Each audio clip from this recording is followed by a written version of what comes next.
À propos du Salon d'automne 1905, l'historien d'art Gustave Geffroy, qui fut l'un des fondateurs de l'Académie Goncourt, écrira « Monsieur Matisse, si bien doué, s'est égaré avec d'autres artistes en excentricité colorée dont il reviendra sans aucun doute. » Mais c'est le critique Louis Vauxhall qui passera à la postérité en qualifiant ces mêmes artistes de fauves avant d'inventer le terme cubiste un peu plus tard. Les envois de M. Matisse, écrivit-il dans Gil Blas, connaîtront le sort d'une vierge chrétienne livrée aux fauves dans le cirque. Francis Carco montra un peu plus d'intuition devant la femme au chapeau. Rien n'y est physiquement humain, on a l'impression que l'artiste s'est davantage soucié de sa personnalité que de celle de son modèle.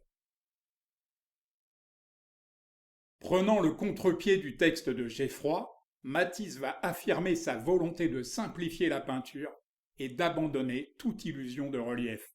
Car ce que les critiques ne savent pas, c'est qu'il vient en cette même année 1905 de découvrir l'œuvre de Gauguin.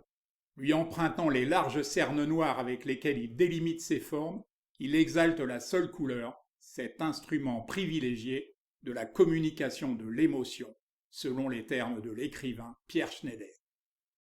Pourtant, contrairement à Gauguin qui charge chaque couleur d'un bagage symbolique, lui n'y voit que le moyen le plus efficace de partager ses émotions, une transcription non pas de ce qu'il voit, mais de ce qu'il ressent.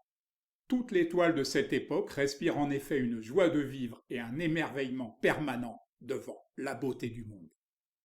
En ce sens, Matisse est plus oriental qu'occidental, ce que renforce encore des trouvailles purement graphiques, omniprésentes chez les artistes japonais par exemple.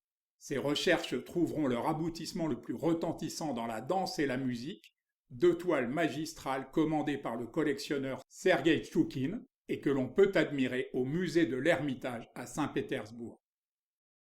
Si la danse est sans doute l'œuvre la plus célèbre de Matisse, la Desserte rouge, qui lui est légèrement antérieure, contient déjà dans un style il est vrai plus décoratif et moins épuré, cette énergie joyeuse née de la simplification des formes et de la couleur, réduite au bleu, au jaune, au vert et surtout au rouge, qui envahit les deux tiers de la toile, sans lui retirer une once de sa paisibilité. Après un voyage à Moscou pour l'installation de la danse et de la musique, l'artiste passe 2 hivers à Tanger où, selon ses propres termes, il renoua un contact plus étroit avec la nature que n'aurait pu le faire l'application d'une théorie, aussi vivante soit-elle. Cédant à l'envoûtement du Maroc, Henri Matisse y peint des toiles nimbées de lumière, où il retrouve comme naturellement la simplicité formelle des grands maîtres persans. Le peintre avouera d'ailleurs plus tard avoir été autant influencé par Cézanne que par les artistes orientaux, en particulier islamiques. Pourtant son art se schématise encore, se verticalisant vaillamment, les arabesques se limitant maintenant le plus souvent à suggérer ici un balcon, ici un paravent, au point que nombre d'étoiles de cette époque, je pense en particulier à ce fameux bocal de poisson, seront à tort associées au cubisme. À tort, car s'il est vrai que sa palette révèle d'un coup, en se chargeant quelque temps d'élégants et austères gris colorés, ce que sa rencontre à Collioure avec le poète du cubisme Juan Gris a pu lui apporter, Henri Matisse reste un anti-intellectuel de la peinture, un tripatif opposé à toute théorisation de l'art et fermement décidé à n'exprimer que sa seule émotion, quoi qu'il puisse lui en coûter en termes de notoriété.